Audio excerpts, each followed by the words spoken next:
جی doctor صاحب میں نے اکبر مفتی کے ڈاکٹر سے سوال کیا تھا جہاں سے شروع ہوا یہ کام. جی نہیں، یہ بلوچستان میں جو قتل و غارت ہے یہ 1948 سے اسٹارٹ ہے. اگر آپ لوگوں کو پتہ ہے، ہم سب سے یہی سوال کیا جاتا ہے کہ بلوچستان میں جو مزدور مارے جاتے ہیں آپ ان کے لیے کیا آپ کا ان کے لیے کیا دعا ہے؟ دیکھیں، ہم نے وہ مزدور نہیں مارے ہیں اور ہم خود مظلوم ہیں. ہم ہر قسم کی قتل و غارت کے خلاف ہیں، ہر قسم کی. جو بھی یہ کام کرتا ہے ہم اس کی مذمت کرتے ہیں. لیکن میرا یہ سوال ہے کہ کیا آپ بلوچستان میں قتل و غارت کی مذمت کرتے ہیں؟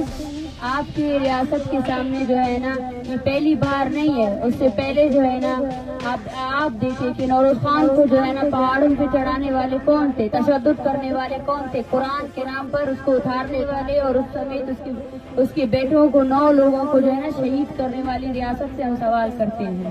آپ سے ہم سوال کرتے ہیں کہ آپ نے ہمارے اس بلوچستان کو کیوں چھاونی بنایا ہوا ہے. آپ سے ہم یہ سوال کرتے ہیں کہ آپ نے گلی کوچوں میں ہر جگہ جو ہے نا جتنے گٹر اور نالیاں نہیں ہیں اتنے آپ نے چھاونیاں اور اپنے چیک پوسٹ بنائے ہوئے ہیں. تو ہم مظلوم قوم جو بھی، میں آپ سب سے ریکویسٹ کرتی ہوں کہ یہ لوگوں کی زندگیوں کا سوال ہے، اس پر کوئی جواز نہیں ہے. جبری گمشدگی کو کوئی جسٹیفیکیشن نہیں ہونی چاہیے، کوئی بھی جسٹیفیکیشن نہیں ہونا چاہیے.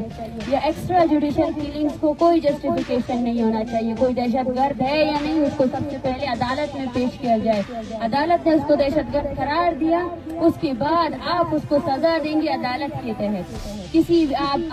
آپ کو کوئی حق نہیں ہے، نہ آپ کے قانون کو، نہ ان کو، کہ آپ جو ہے نا لوگوں کو مار کر پھینک دے اور اس کو جسٹیفائی کرے کہ یہ ریاست کے مخالف ہے. حالانکہ آپ کے پاس کوئی بھی ایسی چیز نہیں ہے جو یہ ثابت کر سکے کہ وہ ریاست کے مخالف ہے. اچھا میڈم، آپ کا جو بندے گرفتار ہوئے تھے ان میں کتنے ابھی تک لاپتہ ہیں، جو ایسے جو لسٹ میں ہیں ہی نہیں، ان کی تعداد کتنی ہے؟ دیکھیے 100 سے زیادہ ایسے لوگ ہیں جن کو کسی عدالت میں پیش نہیں کیا گیا ہے، جن میں ڈاکٹر ظہیر موجود ہے جو PhD اسکالر ہے، قائد اعظم یونیورسٹی میں پڑھاتے ہیں. ان کی ویڈیو بھی سب کے پاس وائرل ہے کہ ان کو پولیس گھسیٹ کر لے جا رہی ہے. اور بار بار اسلام آباد پولیس کی طرف سے یہی کہا جا رہا ہے کہ سارے کے سارے لوگ عدالتوں میں پیش ہیں. میں ان کو بولتی ہوں کہ ہمیں بتایا جائے کہ یہ 100 سے زیادہ لوگ جو آپ اٹھا کر لے کر گئے تھے یہ کہاں ہے، کس عدالت میں. اور ان پر جب آپ کے حکومت کی جو ٹیم آئی تھی انہوں نے خود مذمت کی ہے، انہوں نے خود کہا کہ غلط کیا گیا جب عورتوں پر تشدد کیا گیا، غلط کیا گیا جب مردوں پر تشدد کیا گیا. تو مطلب یہ ہے کہ جس غلطی کے تحت آپ نے جو FIR لانچ کی تھے وہ سارا ہی غلط ہے. ان لوگوں کو امیڈیٹلی ریلیز کیا جائے. 100 ایسے اسٹوڈنٹس ہیں ہمیں پتہ ہی نہیں ہے. یہ وہ لوگ ہیں، آپ لوگوں کو سمجھنا چاہیے، یہ وہ لوگ ہیں جن کے والدین نے پیسے جمع کر کے ان کو یہاں اس شہر اقتدار میں پڑھایا ہے تاکہ وہ شاید آپ کے جبر سے بچ سکے. لیکن بلوچ کا وقت تو دیکھیے، اگر وہ اسلام آباد میں ہے، اس کے نام کے آگے جو ہے نا بلوچ لکھا ہوا ہے تو یہاں پر بھی وہ اٹھایا جائے گا، یہاں پر بھی اس کو گمشدہ کیا جائے گا، یہاں پر بھی اس پر ٹارچر کیا جائے گا. ڈاکٹر صاحب آپ بتائیے گا کہ آپ کوئٹہ سے یہاں پہ پہنچے ہیں بلوچستان سے، کن کن لوگوں سے یہاں پہ امید لگا کے بیٹھے ہیں؟ پاکستان کی عدلیہ جو ہے، آپ چیف جسٹس صاحب پاکستان جو ہے وہ بھی بلوچ ہے، اور کن کن لوگوں سے آپ امید لگا کے بیٹھے ہیں؟ وزیر اعظم بھی بلوچستان کا. دیکھیں بلوچ اور اس کا کوئی وہ نہیں ہے. میں بارہا کہہ چکی ہوں کہ بلوچ ہونے کا مطلب یہ نہیں ہے کہ یہ لوگ جو ہے نا بلوچستان کے لیے کچھ کام کریں گے.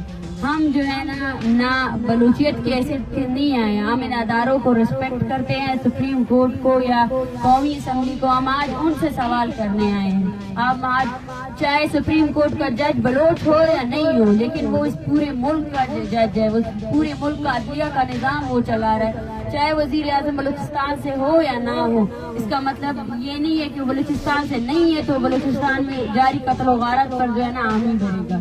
اس کا یہ جواز نہیں ہے. اگر پاکستان میں ایک ہی قانون ہے تو پاکستان میں اس قانون کو ہر جگہ اسی طرح فالو ہونا چاہیے. پاکستان میں وہ قانون، پاکستان کا قانون بلوچستان میں بھی فالو ہونا چاہیے. پاکستان کے قانون کے تحت جو ہے نا معصوم لوگوں کو جب جبری گمشدہ کرتے تو ان کو عدالتوں میں پیش ہونا چاہیے.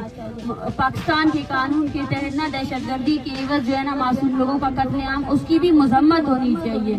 ہمارے یہاں اس دھرنے میں 14 سال کا بچہ قذافی 2015 میں اس کو اغوا کیا گیا، آج 2023 ہے، وہ جوان ہوا ہے آپ کے ٹارچر سیل میں. اس کا جواب کون دے گا؟